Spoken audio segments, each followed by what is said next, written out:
આજે ગુજરાતના ગૃહમંત્રીએ રાજકોટના 4 ધારાસભ્યોના કહેવા પર રાજકોટની જનતાને હેલ્મેટથી રાહત આપવાનું નક્કી કર્યું છે.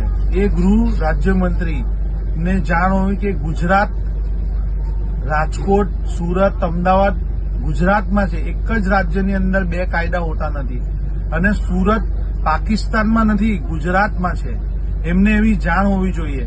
અને તેઓ સુરતમાં રહે છે અને સુરતના રોડ રસ્તા એટલા ખરાબ છે કે 2 વ્હીલર વાહન કે 4 વ્હીલર વાહન 10-20 થી વધારેની સ્પીડ ઉપર નથી જઈ શકતી, જેના લીધે હેલ્મેટની જરૂર જ નથી અને જેના કારણે સુરતની જનતાને શારીરિક ખૂબ નુકસાન થઈ રહ્યું છે.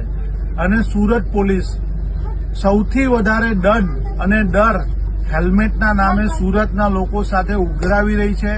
એ ખૂબ જ અન્યાય છે સુરતના લોકો સાથે. અને સુરતના જ્યારે 16 ધારાસભ્ય હોય, લાખો વોટથી લોકો એમને ચૂંટાવતા હોય, તે છતાં પણ તેઓ સુરતના લોકો સાથે અન્યાય કરી રહ્યા છે એવું લાગી રહ્યું છે. આજે સુરતની જનતા સામે જે રીતે અન્યાય થઈ રહ્યો છે, તો એમની સાથે સુરત શહેર કોંગ્રેસ સમિતિ એમની સાથે છે અને આ અન્યાય ચાલુ રહેશે તો અમે એમની સામે આંદોલન કરશું અને સુરતની જનતાને ન્યાય અપાવશું. જય હિન્દ, જય ભારત.